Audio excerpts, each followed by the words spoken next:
바이든 대통령은 중간선거에서 민주당이 이길 수 있다라는 이야기를 했습니다. 어제 민주당 전국위원회 모임에서 이런 이야기가 나왔는데요. 지금 많은 분들이 이번 중간선거에서는 공화당이 이길 것이다 라고 다들 알고 있는 상황이고, 여러 가지 여론조사 집계를 보아도 공화당이 우세히 있다라는 이야기가 나왔는데, 그럼에도 불구하고 바이든이 이런 이야기를 한 것은 그냥 치매 노인이기 때문에 이렇게 얘기했을 것이다라고 폄하하기에는 조금 좀 신경이 쓰이는 이야기입니다. 그래서 소개를 좀 해드리려고 합니다.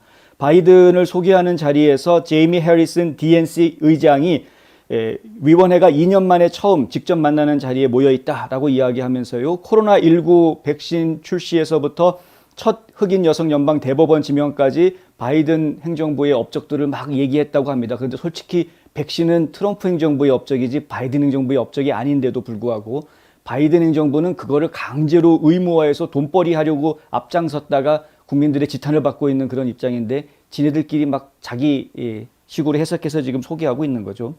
러시아 우크라이나 침공이 격화되고 있고 미국인들은 40년 만에 가장 높은 인플레이션을 지금 보고 있는 이런 상황입니다. 그럼에도 불구하고 바이든은 400명이 넘는 민주당 의원들이 참석한 자리에서 우리가 몇 달 동안 여기 있었던 것 중 가장 강력한 위치에 있다, 이런 이야기들을 합니다. 이 밑도 끝도 없는 자신감이 어디서 나오는 것인지는 잘 모르겠습니다만은, 일단은 모든 잘못은, 문제는 전부 다 푸틴 탓이다라고 다 돌려놓고 있고요.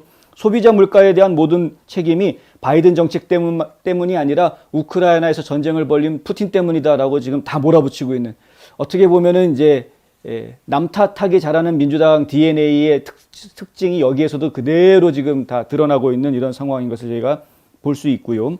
국내 에너지 생산에 대해서도 이야기를 하긴 하는데, 바이든이 이야기하는 것은 진짜 장애물은 이 석유 회사들이다. 그리고 월스트리트에 있는 은행들, 이들이 진짜 장애물들이다.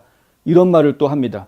이거 지금 바이든은 푸틴 욕하고 또 시진핑 욕하고 다 남 탓하고, 거기에다가 아예 우리 국가 안에 있는, 미국 안에 있는 미국 기업들 탓까지 해가면서 이들이 잘못했다, 자기는 잘못한 게 하나도 없다라는 식으로 지금 얘기를 하고 있는 것인데, 아직 정신 못 차리고 있는 것이고요.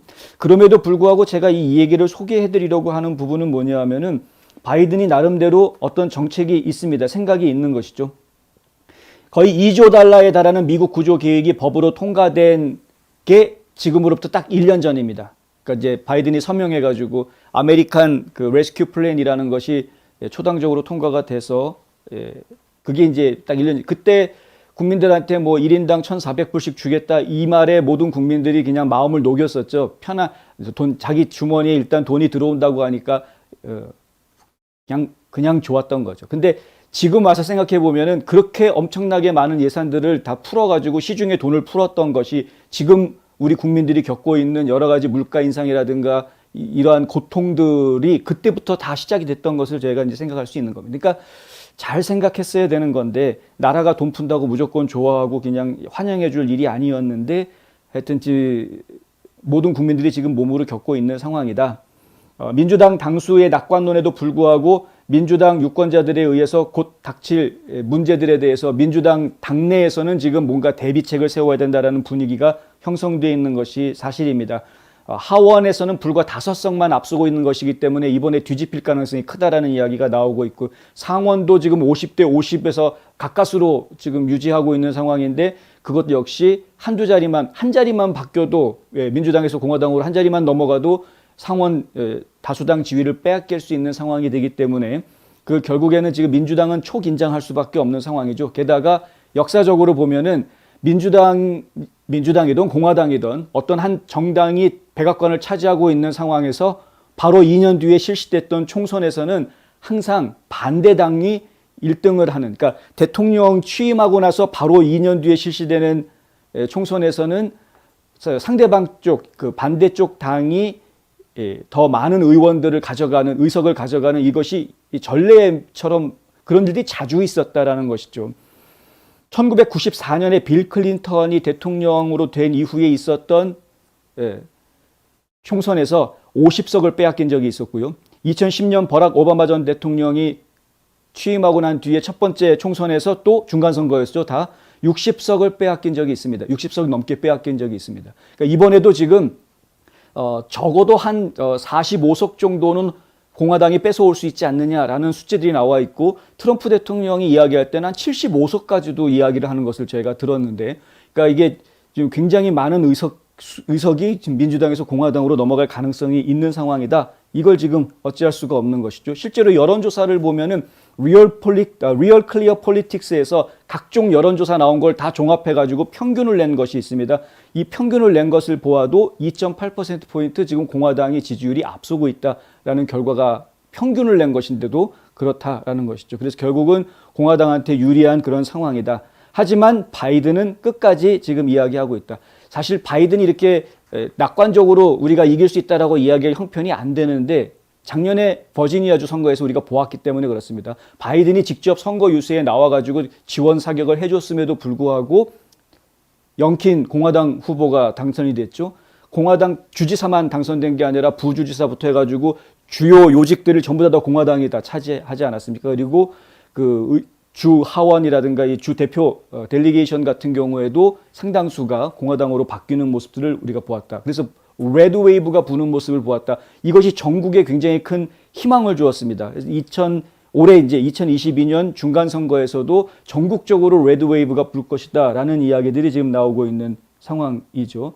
그런데 그럼에도 불구하고 바이든은 거기에다가 몇 가지를 이야기를 하는데요. 뭐냐 하면은 더 낮은 보육비, 그다음에 더 저렴한 의약품, 그다음에 암 사망률을 급격히 감소시키는 플랫폼, 이 세 가지를 이야기를 합니다. 이게 이제 어제 민주당 전당대회 전국위원회 회의에서 나온 이야기인데 교육비 낮추겠다. 이야기는 교육비를 정부에서 더 지원해 주겠다. 이 이야기죠. 계속해서 얘기 나왔던 겁니다. 유치원이라든가 초중고등학교부터 해가지고 일단 유치원 쪽에 더 어린 아이들을 갖다가 보육비를 정부에서 지원을 해줘서 엄마들이 더 일할 수 있게 만들어주겠다라는 이야기. 그 다음에 약값을 더 낮춰줘서 의약품 가격을 더 낮추어 주어서 보조를 더 많이 해주겠다라는 이야기가 되죠. 메디케어 서비스를 받고 있는 그 연장자들 층으로부터 노인층으로부터의 지지율을 더 올려보겠다라는 그런 이야기이고요. 암 사망률을 급격히 감소시키는 것을 추진하겠다. 이것이 굉장히 중요한 요소가 될 것이다. 여기를 발판으로 해서 움직인다고 하면은 이길 수 있다. 이렇게 이야기를 한 겁니다. 실제로 이 세 가지 요소들이 그러한 부분을 해소해 줄 수 있는지는 잘 모릅니다. 여기에 이제 한 가지 더 이야기하는 것이 바로 인프라스트럭처 법안 통과시킨 부분인데요. 그러니까 인프라 법안을 통과를 시켜가지고 또 상당수의 예산을 만들어 놓고 그걸 지금 각 주에 배분하고 있는 상황 아닙니까? 근데 이 각 주에 이러한 돈들이 갈 때 그 돈들이 온 것을 통해서 민주당이 이 지역사회 발전을 위해서 얼마나 애를 썼는지를 선전할 수 있는 좋은 기회로 삼을 수 있다는 거죠. 그러한 것들을 통해서 공화당보다 민주당이 너희를 위해서 더 많은 일을 하고 있다. 이런 식의 선동을 할 수 있다는 겁니다. 그렇게 캠페인을 펼쳐나가면 충분히 중간 선거에서 이길 수 있다. 여기에다가 한마디 더 합니다. 저는 그 말이 참 중요하다고 생각하는데 그 마지막 한마디 더 하는 게 뭐냐면 2020년에 띄워주었던 것 같은 열정, 이걸 이야기합니다. 그러니까 민주당이 지금 지레 겁먹지 말고 2020년에 띄워주었던 그런 열정을 다시 발휘만 한다면 2022년에 이길 수 있다. 왜 겁먹고 있느냐라고 얘기하는 겁니다.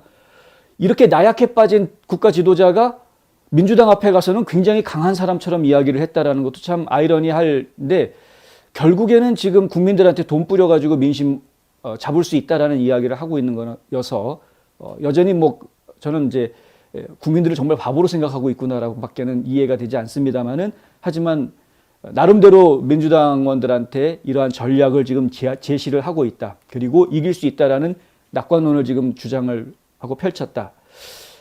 저희가 관심 있게 좀 지켜봐야 됩니다. 실제로 어리석은 국민들도 있기 때문에 그래서 지금 이러한 그 민주당 쪽의 프레임이라든가 내러티브들이 우리 주변에 앞으로 이제 나올 수 있겠구나. 야, 의료비 낮춰줬댄다. 보육비 지원해준댄다. 암과의 싸움에서 정부가 아주 전면적으로 도와줘가지고 암 정복에 정부 도움이 굉장히 컸대더라. 민주당의 도움이 컸대더라죠. 지금 다리 고치는 거, 인터넷 빨라진 거 전부 다 민주당이 잘해줘서 그렇게 된 거다. 이런 식의 이야기들이 지금 이제 올 11월까지 여기저기 퍼질 가능성이 상당히 높아졌다. 저희가 알고 있어야 될 것 같아서 이런 이야기를 드립니다. 이러한 내러티브 속에서 민주당이 승기를 잡겠다라는 이야기가 있다는 것 기억해 주셔야 할 것 같습니다. 근데 아시는 분들은 다 아시겠지만 이러한 것들이 결국에는 돈 풀어서 표를 사겠다라고 생각하고 있는 아주 낡아빠진 전술이라는 것도 함께 기억을 해야 될 것입니다.